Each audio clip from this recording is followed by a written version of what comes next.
We turn now to South Carolina Republican Congressman Trey Gowdy. He's the chairman of the House Oversight Committee, and he joins us this morning from Greenville, South Carolina. Good morning, Congressman. Good morning, John. This hearing that's going to happen this week in the Senate Judiciary Committee, you've chaired some pretty high-profile, politically charged hearings. What are the risks involved? There's a risk to either side that's not perceived as being fair. I've been in lots of sex assault cases, but not since I've been in Congress. You have got to be fair to the witness. You have got to give the witness an opportunity to fully answer the question.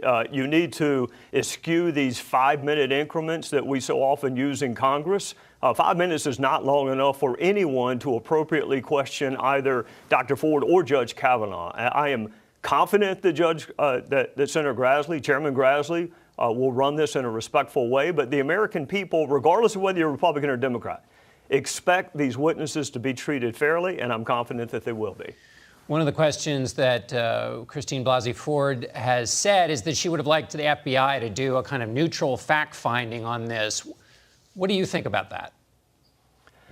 I'm a big fan of the FBI, John, but they don't investigate sex assault cases. There are very, very few federal sex assault cases. So my first question would be the FBI to investigate what? There's no crime scene to process. There's no forensics to evaluate.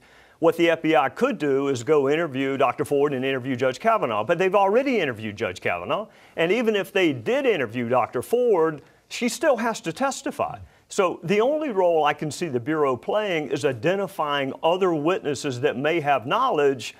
Some of that's already been done by Dr. Ford.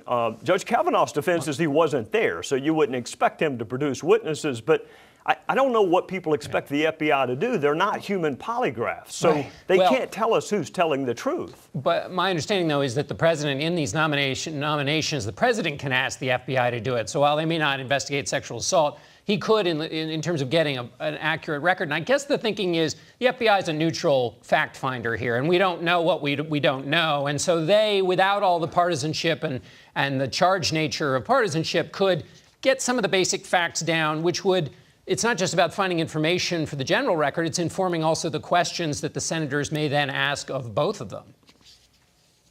The FBI, I know, has already interviewed Judge Kavanaugh. I have no issues with the FBI taking a second, third, eighth look, if that's what it takes to find out what happened and to fully air all the facts. I just want people to have realistic expectations. I mean, what the FBI can do is go interview Dr. Ford, which is what the senators are planning on doing this week. They can interview Judge Kavanaugh, which is what the senators are doing, but they can't then come in and repeat back what either of those witnesses say. You can't determine credibility unless you actually hear from the witness herself and himself. Let me ask you about what standard one should use in trying to sort through all of these facts. This is not a court of law. What's your feeling about the standard that should be used to determine who's telling what the truth of this is?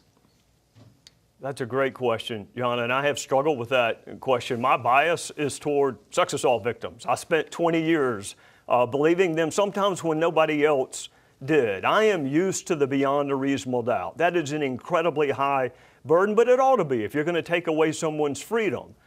It also ought to be a high burden when you are going to impact someone's reputation. And make no mistake, both Dr. Ford and Judge Kavanaugh will live with consequences of this for the remainder of their lives. But as it relates to Judge Kavanaugh, when you have been accused of something that is a crime, it's an incredibly serious crime. It is a crime that goes to the heart of your character.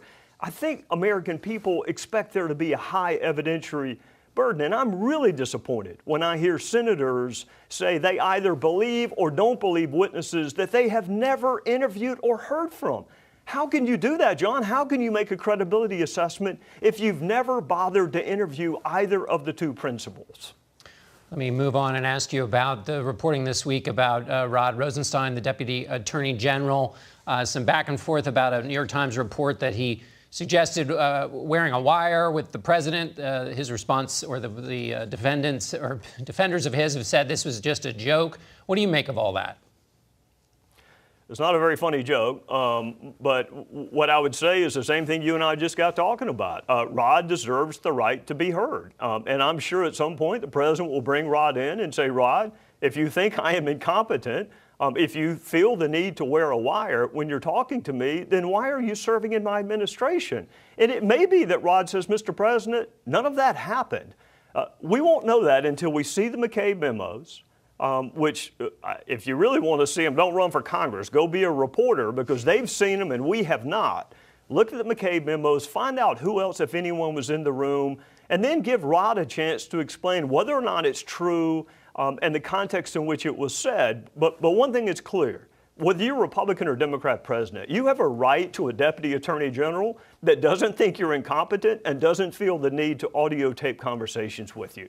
Andrew McCabe being the former deputy director of the FBI.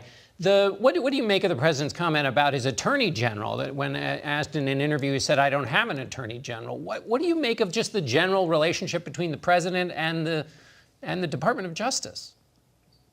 It's terrible, and it's heartbreaking, and I understand the president's frustration. The frustration is that he picked, out of all the universe of attorneys he could have picked, he picked one that had to recuse himself from that office's most significant investigation. But he did pick him, and I would prefer that they keep their differences private.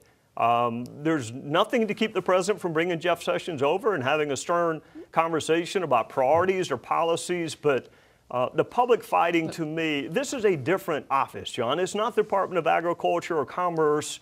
It's a blindfolded woman holding a set of scales that each of us has to have confidence in, and it's sad to watch, quite frankly. Speaking of that confidence, just in 20 seconds here, what do you think about the president declassifying this information from the FISA warrant about an investigation into his own behavior?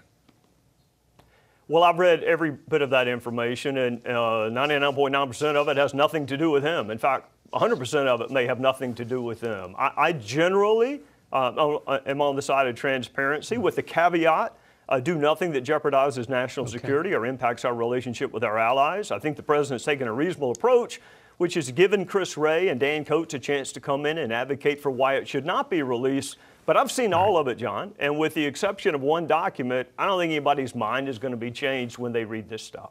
All right, Trey Gowdy, thanks so much for being with us.